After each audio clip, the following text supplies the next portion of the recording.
Welcome back. Good Thursday morning, everyone. Thank you so much for joining us this morning. I'm Maria Bartiromo, and it is Thursday, June 11th. It is 8:01 on the East Coast. New overnight, the U.S. military launching multiple strikes on Iran for the second night in a row, targeting Tehran's military surveillance capabilities, communication systems, and air defense sites, all in response to Iran shooting down an American Apache helicopter earlier in the week over the Strait of Hormuz. President Trump is promising even further strikes on the way if Iran does not agree to a deal. Watch. We're going to be attacking them and attacking them very hard. You're resuming bombing? Yeah, well, we are. Based on the helicopter, I guess we have the right to do that. You know, they shot down a very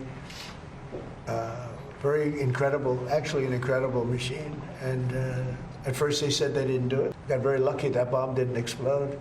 That bomb was lodged in the helicopter. Those two guys, they knew how to fly, but they got very lucky. But we hit them hard yesterday, and we're going to hit them again hard today. And, we'll see what happens with the deal. We were really close to a deal, but they keep tapping us along. They keep playing us for suckers because, you know what? They dealt with some very stupid precedents. I have to say that. I'm embarrassed to say it. President Trump also telling Fox News chief foreign correspondent Trey Yingst that top Iranian officials called him directly, asking the U.S. to stop the bombing. U.S. officials, meanwhile, are dismissing Iran, claiming that the Strait of Hormuz is closed.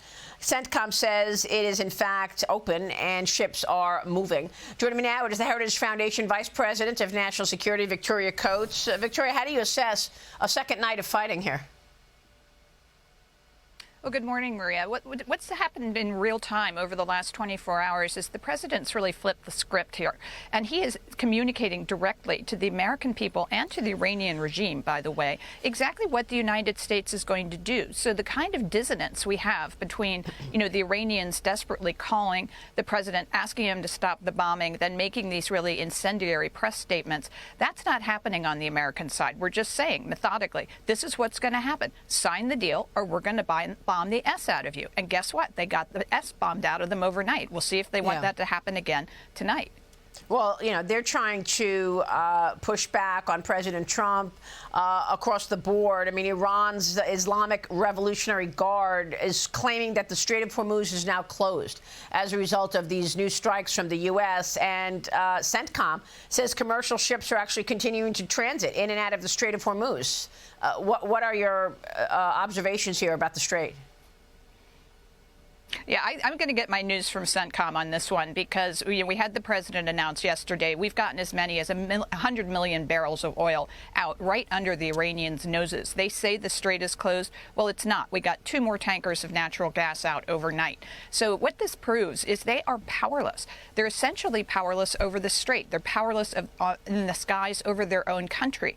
They're powerless to actually hit our bases in Kuwait, in Jordan, in an effective way.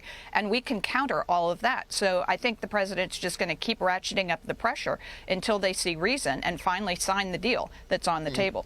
Yeah, and of course, everything you're saying is one of the reasons oil prices are lower this morning, and they're back below $90 a barrel. The president revealed on Truth Social that the U.S. military did secretly move 100 million barrels of oil through the Strait of Hormuz and helped over 200 ships pass through safely. Here's what the president said about that yesterday. Watch.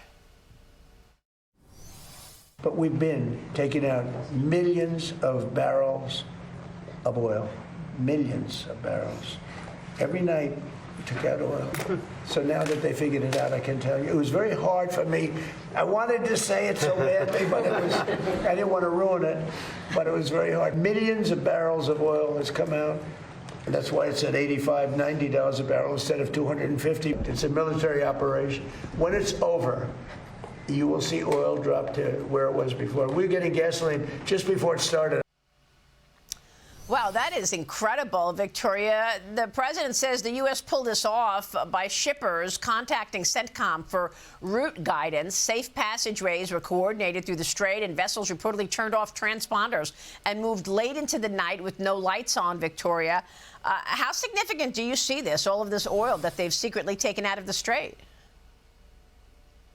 Yeah, it's what they're bringing out is maybe 3% of what global consumption is per day. So it's not a massive amount, but it's certainly enough to calm the markets, which I think is the president's intent. Make sure there's plenty of product available for travel, for industry, all of those sorts of things. And just once again, it demonstrates that this is not an Iranian asset. They can't control this. They can certainly be a nuisance. And, of course, you don't want to see any of their kind of potshot attacks on commercial shipping. But at the same time, CENTCOM is who people are calling. They're not calling the Iranians and paying their tolls in desperation to get out. They're calling the Americans for safe passage. So I think that's a really important development. We'll watch and see if we continue to see that flow of ships coming out and see if that changes the Iranian calculus as well.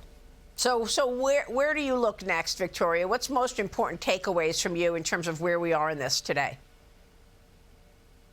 Well, I think it all depends on the Iranians. The ball's in their court. And so, we have the capacity, according to friends at CENTCOM, to do about 2 more weeks of bombings that would take out their infrastructure. The president's been reluctant to do that. He loves the Iranian people. He wants to help them. He doesn't want them to suffer.